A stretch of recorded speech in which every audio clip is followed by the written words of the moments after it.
Broadcasting from the studios of Business Radio X, it's time for the Good2Give Podcast. This show is underwritten by the Community Foundation for Northeast Georgia, connecting people who care with causes that matter. Now, here is your host. Welcome and Happy New Year. This is our first Good2Give podcast in 2024. This is Maria Walden, and I am with the Community Foundation for Northeast Georgia, and I'm sitting here with DePriest Waddy, the president and CEO. Happy New Year. I know, this is a great year. A lot of great things about to happen, and we have got an incredible guest that's going to talk about what they're doing in the community and really how we overlap, because the Community Foundation for Northeast Georgia, we're always out there trying to make a difference and help other nonprofits convene and be that collaborator to working better together. And we have a guest today that really spends all of her time making that happen. And she is the Intersect Director, which means in the community. She's the liaison between North Point Community Church and the community. And we've got Ameera Joe with us today. Hi. Thank you so much for having me. Excited to be here. Oh my gosh. We're excited to have you. Yeah, I was going to say, we're more excited. What a way to kick off the new year.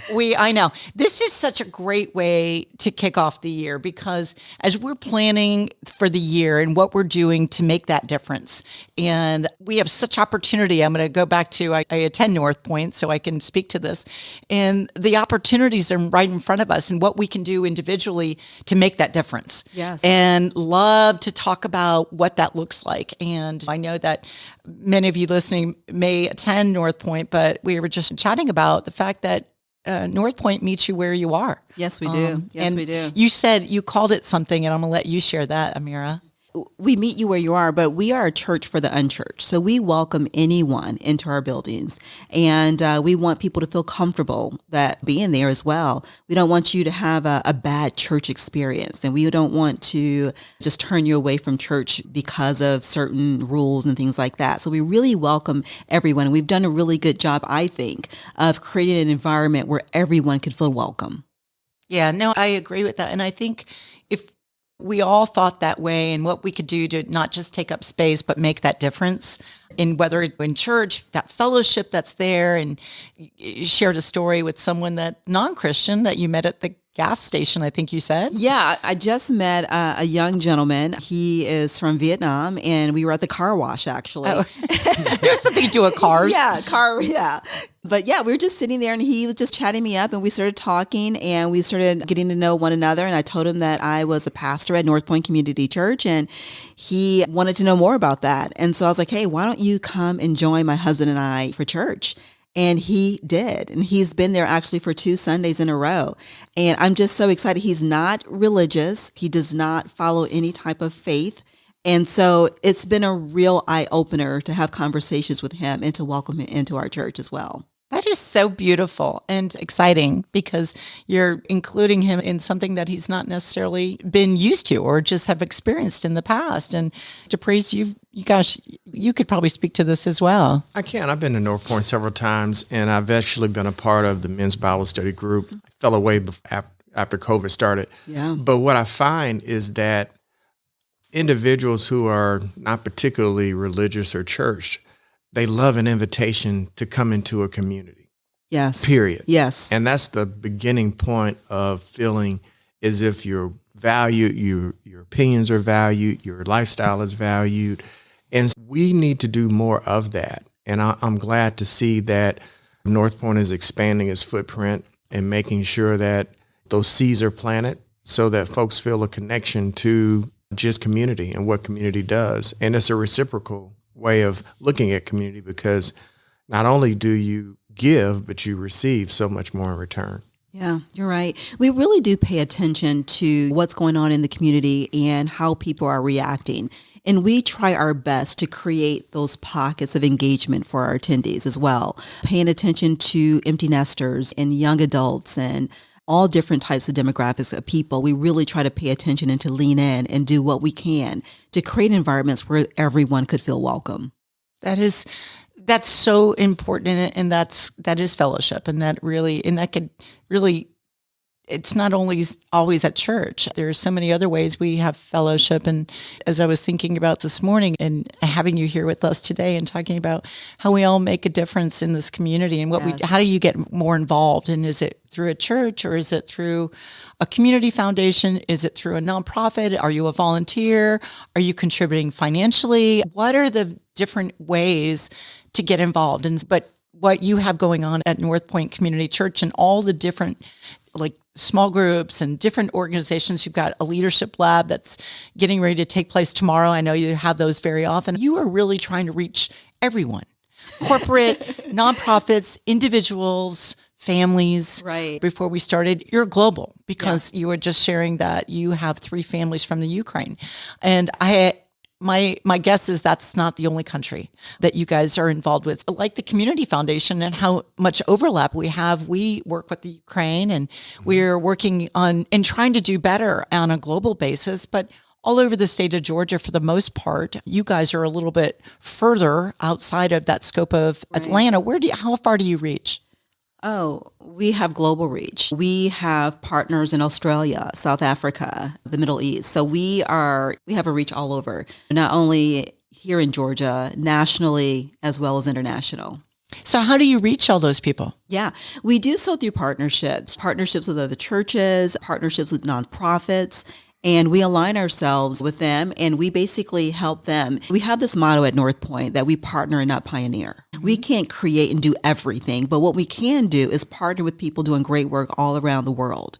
And so we align ourselves with really strong nonprofit organizations that are doing great work and we help them reach their mission. We help them be strategic in their community and come alongside them. That sounds a lot like what we do. Not as large. We don't reach as many people as you are, although we'd love to.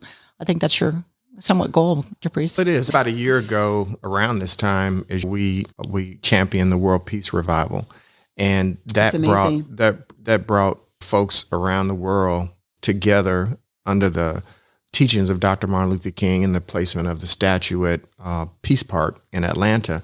And I got to meet so many interesting people from all over the world just by connecting with creating great, good teachings and a respect for humanity. Yeah. And it's all about creating these safe spaces where folks can be their authentic selves. And only then can you start giving back to community in a very meaningful way. And so I just applaud all the work that North Point is doing. And we love to have authentic partners in this space because folks are hurting. And I think there is a resonation when you think about nonprofit or you think about church work. You generally think about volunteerism and money, right? And those things are important because it keeps the cylinders running and it keeps the organizations flowing. But then when you look at some of the things we had to deal with post-COVID, the effects of loneliness, lost learning with children. Yes. I think the relationship with parents and teachers has changed because when we were growing up, we went to school and pretty much we were in the hands of the teachers until 3:00 and then we were back in our parents' care. But once parents had to be that primary caretaker and teacher in the home during COVID, there's a whole new respect for teachers and that whole education system. So I think that the world has been turned on its side and we need to reinvent ourselves in order to meet these causes and get ahead of them. Yeah. I agree with that for sure. Now, do you work with schools as well? We do.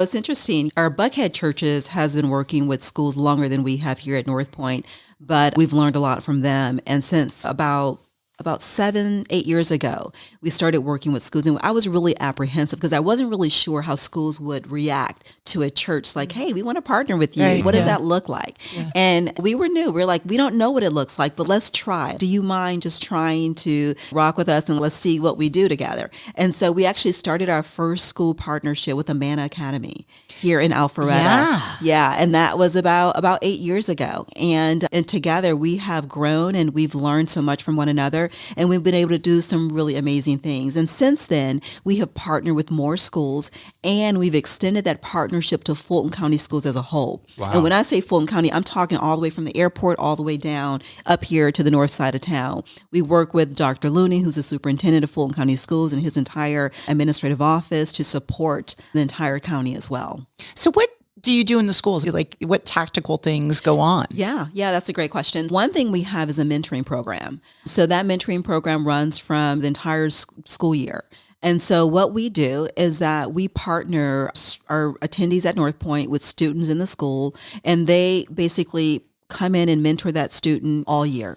And so they'll come a few times a month and stay with the same student. And the win is really, Maria, is when that mentor and that mentee are together for multiple years. So we actually have, because Amanda goes from kindergarten to 8th grade, we have mentors that have been with their students since kindergarten. And now they're like in 7th, 8th grade. So it's really a relationship that's being built, and they're walking with that student and doing life with them. And I cannot tell you the amazing stories that come out of that and how supported and encouraged students are knowing that their mentor is for them. And a couple years ago, we actually started mentoring at Centennial High School. And that's a unique program. And what we do there is we have been partnered with students who are on the cusp of not graduating. And so what we do is we partner them with a mentor from North Point, and that mentor will walk with them and help them get all of the things they're missing, all of the assignments, and help them get back on track so that they can graduate. And that is a game changer, because think about what would happen if the high school student didn't graduate in high school. Where would that leave that individual? And being able to walk with them to make sure that they are crossing that line and graduating is just a game changer. And that program has been amazing and very well supported with Centennial High School as well. What's the name of that program? It's just a mentoring program. Just mentoring program. Just mentoring. Yeah. So what are the requirements for the mentor? Do they have to be an educator or? No, you just be willing. We put you through training. We do a background check to make sure you can do that. And the really cool thing about it is that we do so much, but I got to tell you, God has his hand in all of this, because what ends up happening is that a mentor with certain skills will be aligned with the student with the skill that they need. Right. We had no planning in that. And it's just been a God thing, putting those students and those mentors together. Now, Centennial has a coordinator. Her name is Ayana, and she's amazing, but she helps to partner the student with that mentor. That's incredible. We've talked about interns and how do we build that bridge. And I love that you are really putting that together. There's big brothers and big sisters, and I'm very familiar with how they work. And this sounds very similar. Yeah. But I don't know. Do other churches do the same thing? Do they have these types of programs, or are you Our the only? churches or well, yeah. Well, I would think all of general? them. Just general. I didn't know that this has existed. So how unique this is. I don't know if other churches outside of our churches have it. There are about 4 of our churches out of the 8 that we have here in Georgia that participate in the mentoring program. And so we have developed those relationships and executed the program for a number of years. I know Forsyth County has a program, and I don't know who's a part of that, if other churches are a part of it, but I'm not really sure what other churches are doing. So the mentoring program, just to go back to your question, that's one of the ways that we support schools.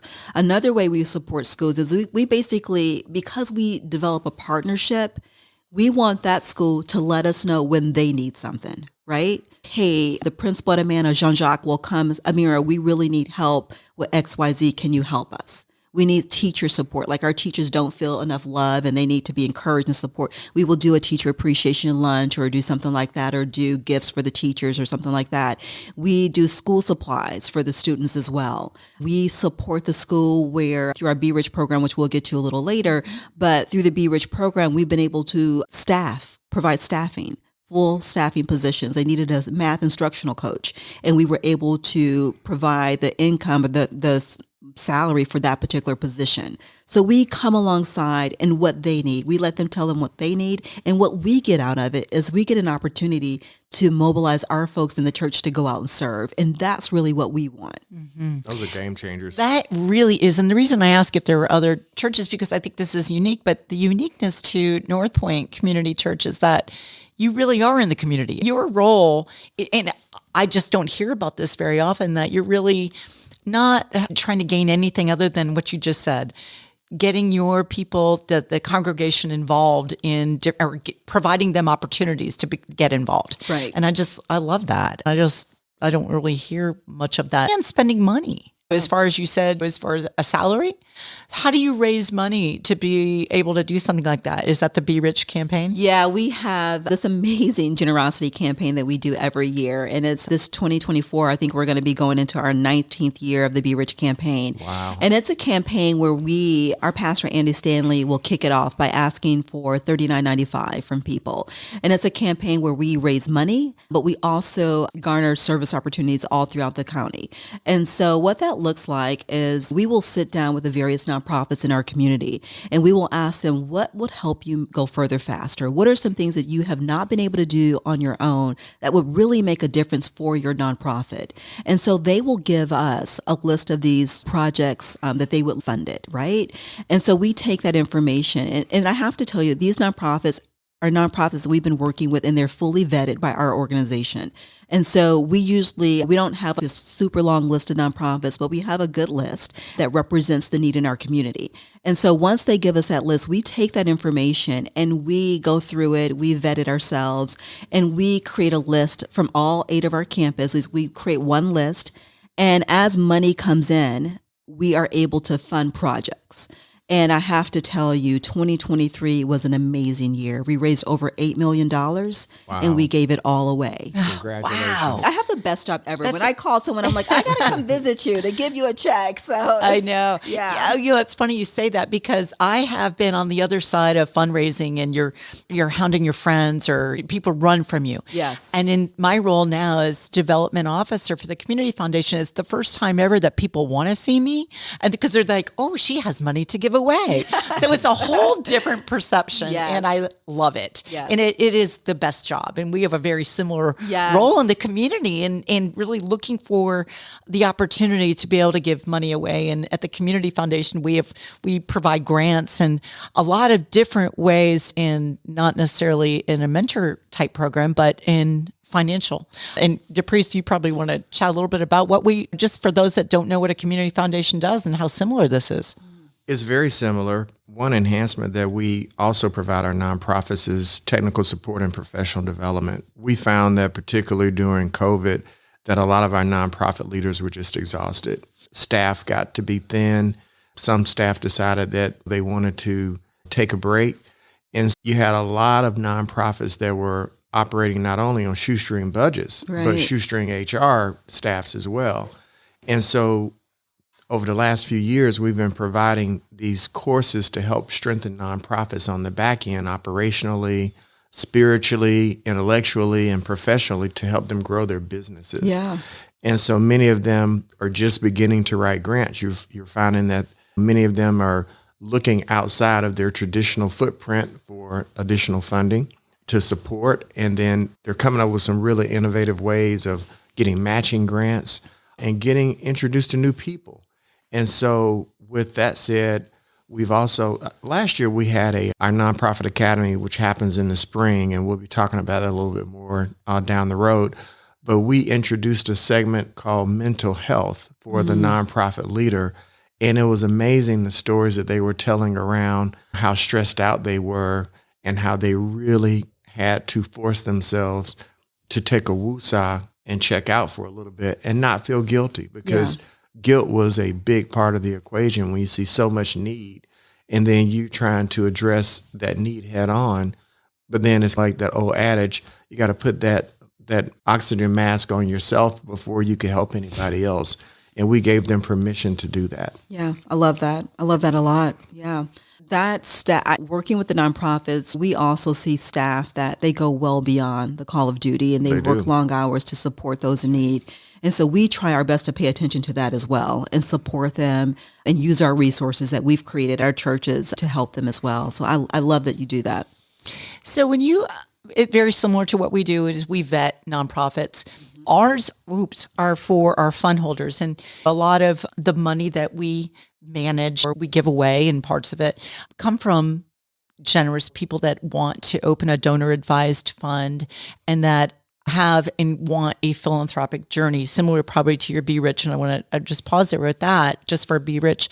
But the fact that not knowing, a lot of these individuals don't know which nonprofits are around. Our vetting or your vetting is so important to the back office side of both of our businesses, really, because how do you we've got to stay abreast. Leadership changes, as DePriest mentioned, they have burnout. There's a lot of things that take place. And if we aren't vetting them, are these fund holders, members of your Be Rich campaign, are they getting that information? And where are they getting that information if they don't have resources like us? Yes. So it's really important for both of our organizations, and we're probably finding the same information, but the people that we're giving it to may be different, just as far as, what do you call are they fund holders, the people that get involved in Be Rich and that really contribute to that $39.95? What is there a term that you use for those people? There are attendees. Our church attendees. Okay. Yeah. Mm-hmm. Yeah. Great. And we have to, Maria, it's so important that we do that vetting because our folks trust us, right? They trust us. They're intentional about giving. Some people do a planned giving. And so we have to do our due diligence to make sure that money is going to support a strong organization and a good project. So we do the work on our end. It takes a lot of work. Because we have to do it every year because changes can be made in a nonprofit, as you all are aware. Leadership changes, financial changes. That's right. It could really change. And so we have to stay on top to make sure we're supporting strong organizations. That's true. It's very similar to what we have. There are two people on our team that we consider that the title is Fund Holder Experience. We have a director and we have a manager. And that's what they do. They're always out in the community finding out what's new, what's going on. We call them field trips, but going to the organizations and finding out what's going on and making sure that their needs are being met, as you were mentioning earlier. And so I think it's powerful. We also help nonprofits plan for the future because, as you said, a nonprofit is only as strong as its infrastructure. And we want to make sure that we provide them some financial support and resources and investment advice so that their rainy day funds, or if they're fortunate enough to have an endowment, that those dollars are well invested if they invest it through the community foundation. And just like when you have a car, you get a flat tire, or you might have a check engine light, those things cost money. And nonprofits find that they might build a building, but then the air conditioning may go out or refrigeration system may go out. Mm-hmm. And so we work with them to build these endowments, so these rainy day funds, so that those dollars are growing silently so that when they need an infusion of cash, they're there. Yeah. And then it protects them legally also because, unfortunately, when you're in the human services side particularly and you're working with volunteers and you're working with children or you're working with seniors, there are things that litigiously happen. And those dollars are protected as an asset of the community foundation for those nonprofits to know that those dollars can't be touched if they're ever sued. And so we work with them in those types of scenarios so that they're protecting themselves and insulating their assets so that they can make really great decisions in case they have to deal with a crisis. What are some requirements for nonprofits to access those types of services? Is it available to any nonprofit or what is that? It's available to any nonprofit, and nonprofits are like an accordion, right? Some of them have a wealth of resources, hundreds of thousands or $1 million of endowment money. Others start off very small and very humble with $5,000 or $10,000. Mm-hmm. But we've been fortunate to work with the Capital Group in Atlanta, and they've really given us some really great investment advice on the corpus of our dollars. We have about $80 million under management with them. And these dollars are pooled together with their trillions of dollars of assets so that the nonprofits, their dollars grow further faster. And so when they open a fund with us, all they really have to do is request the dollars, and we work with them and their boards to make sure that the request is in alignment with what their board wants them to do, and we can provide them access to their dollars within hours of the request. Awesome. We're, in fact, I'll invite you, doing an event. We're trying to do these quarterly events to educate the community on what a donor advised fund is. And we have one coming up in Avalon. We're right here in Alpharetta on the 15th of February. And we've partnered with Signature FD, and they have a community, it's part of Fraser and Dieter, but they have a community division, and they're always trying to find nonprofits that they can partner with. And we are spotlighting the Ronald McDonald House on the 15th. And so that's pretty exciting, but it's a free event and offer breakfast, or a light breakfast, we should say, is what I'm supposed to say. Scones, we're using Brewable over here, so I'll plug them in. But we are just trying to educate the community. And so how do you spend your money at North Point? And most of our donors or fund holders that have donor advised funds, the first place that they want to contribute is their church. That's right. And so that is a great resource to that connection and how we work together, because really they're the same people, but not knowing where to spend the money or how the vetting process is what's needed, or as DePriest just said, there's just such a wealth of knowledge between the two of us. Do you guys provide education to the nonprofits? Yes and no. We provide resources that we've created, like the leadership labs that we lead once a quarter. Mm-hmm. We have various resources in different ministry areas. And I'll give you an example. Like in our care department, for example, our care department is where we care for people who are struggling with mental health or going through financial difficulty. We have resources that will help in those situations. Financial advisors, we have OASIS, like if you're going through a divorce or something like that, we have resources to walk alongside you with that. One resource that we have a lot of parent resources as well, because we have children's ministry, and we've created various resources that we make available to our schools and to parents that attend our church. One that I found helpful was the cell phone resource. It's basically giving parents some information on how to manage a cell phone with a teenager or a young child. Yes. And sharing that with schools has been beneficial as well. So we don't necessarily offer education, but we have resources, if that makes sense. That's so interesting. I'm just going to pause here because I was at a restaurant the other night and I was getting on an elevator and there was this long bench. It was like a pew, a church pew, but it was this long bench and all these teenagers were sitting there. And as I looked, every single one of those, there were probably at least a dozen, all looking at their phones, not talking to each other, but looking at their phones. Yeah. And that is that's a great resource. And knowing that that's a tool that unfortunately, people with ill means access kids. And so they need to learn how to navigate and use that tool where they're not jeopardized. Their safety is not jeopardized. Exactly. Sure. Wow, that's incredible. So we both are providing resources in different ways. And ours, as DePriest mentioned earlier, we've got a nonprofit academy. So those nonprofits that you may have already vetted and you're working closely with, we provide education like fundraising or capital campaign management or storytelling or marketing and lots of other leadership development, strategic planning, all the things that you need to run a nonprofit. And so we provide that part of education. We also provide, what other things are we doing this year different? A new market that I'm really excited about is the ability of having our nonprofits in the same room as some of our for-profit leaders, because we're finding value in for-profit leaders learning more about what those community causes are that they should be investing in. And as long as I've been in this business, I think there's still a lot of work to be done with connecting the folks who are doing the entrepreneurial or business work, selling products and selling services, and how that really relates to nonprofit work. Oftentimes, a lot of our for-profit companies, they have employees who really need the services of these nonprofits. They have food insecurity issues. They have transportation issues. They have mental health issues. Yeah. And oftentimes, many employees don't feel comfortable going through EAP with their companies. They want to go to a community organization that is familiar and will give them a level of support that will ease their minds around some sensitive issues that might happen in family.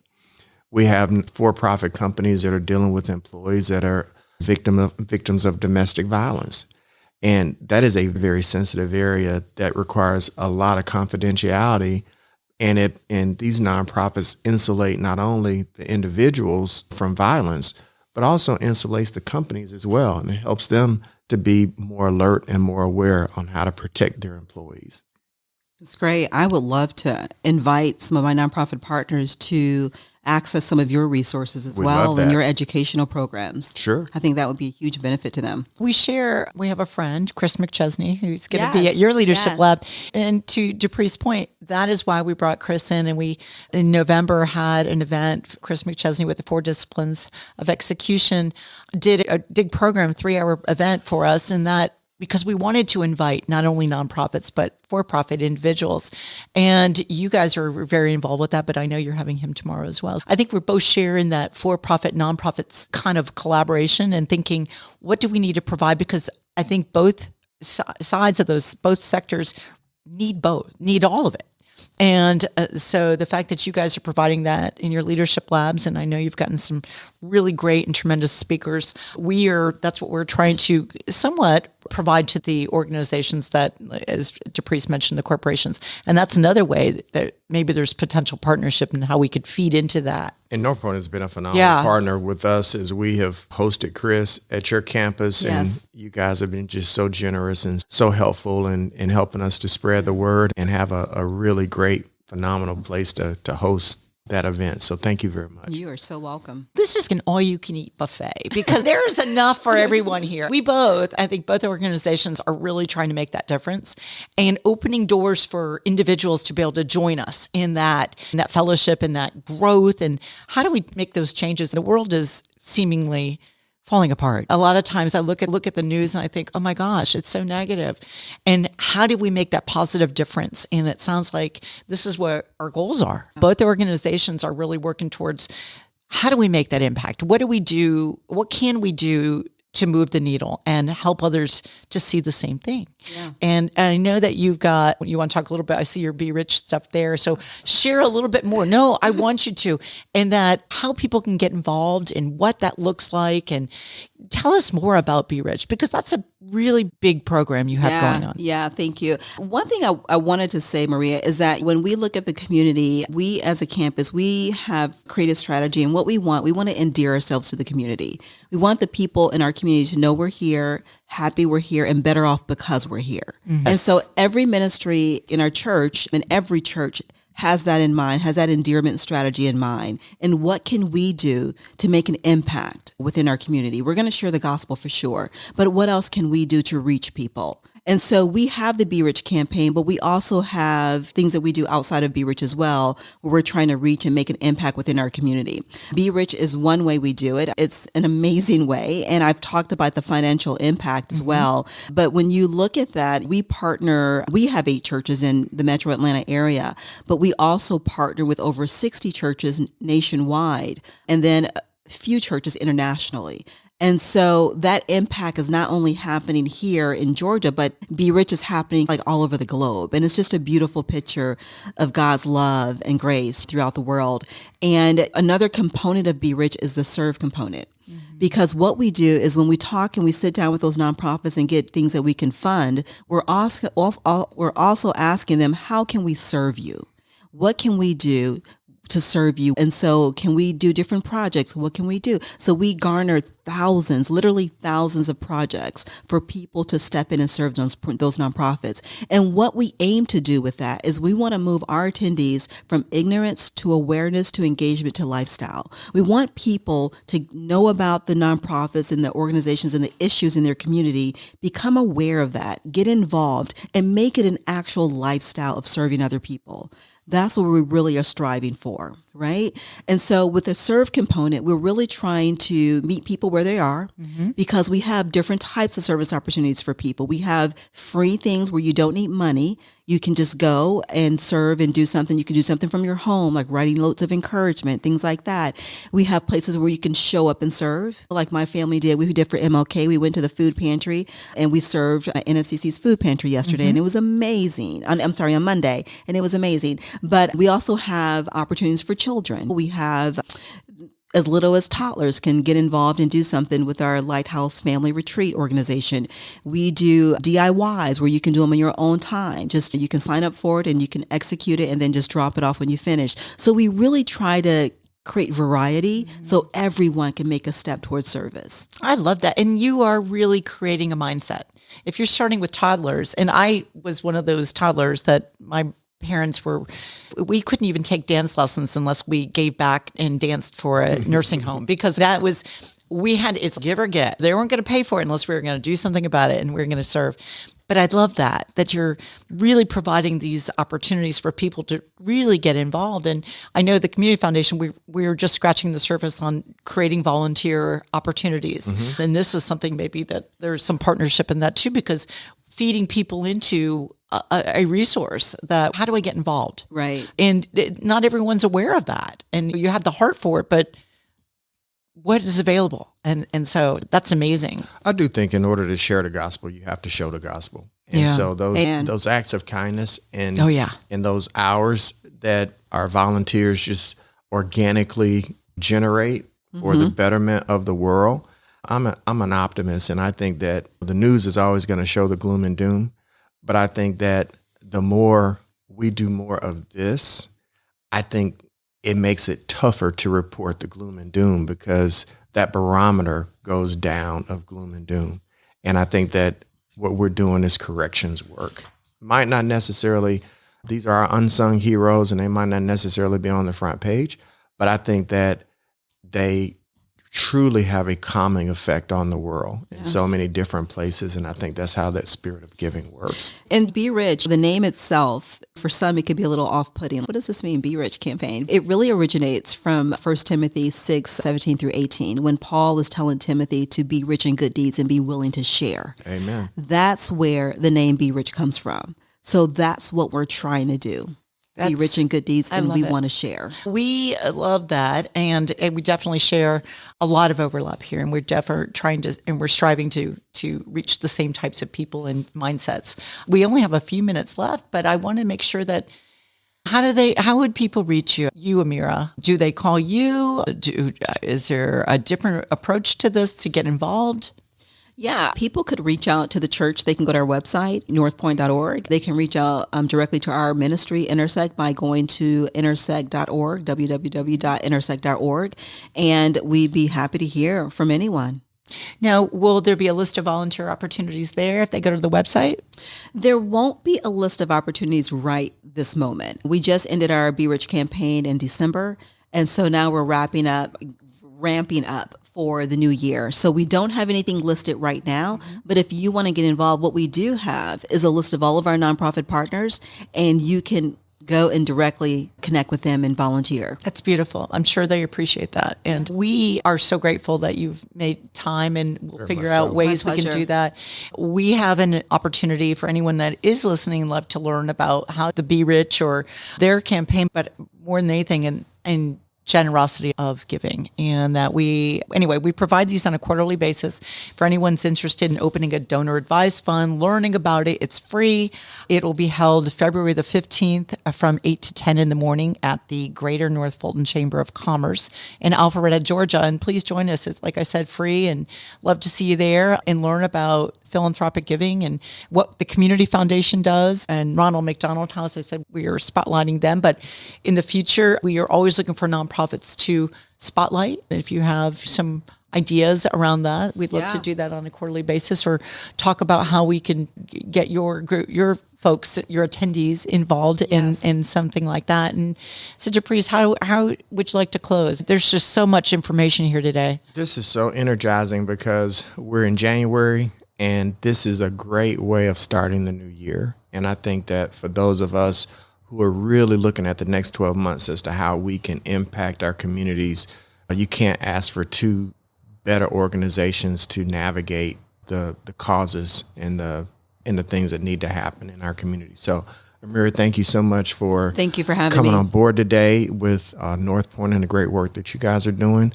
And we just look forward to continuing the journey together. Awesome. Thank you both. Yeah, the opportunities are so great, and there's enough for, like I said, everyone to get involved. And so this is our first of the year, but not the last. And we have a lot of great opportunities. If you'd like to be a guest and you're listening, I'd love to hear from you. You can reach us at the Community Foundation for Northeast Georgia, and you can find me there, and DePriest as well. We won't give our cell phone numbers out. And my email just changed, and I finally have shortened it, so it is a whole lot easier to find me. CFNEG.org is the place to find us. CFNEG.org. good2give.org. Thank you so much for listening today. Ameera, always a pleasure. It's always good to see your light. Thank you. Thank you for being here at DePriest. Always good. John, always a pleasure, and Happy New Year to everyone until we meet again. Thank you for joining us on the Good to Give podcast. This show is underwritten by the Community Foundation for Northeast Georgia, working with donors and nonprofits, improving our world through the power of philanthropy. For more information, go to cfneg.org.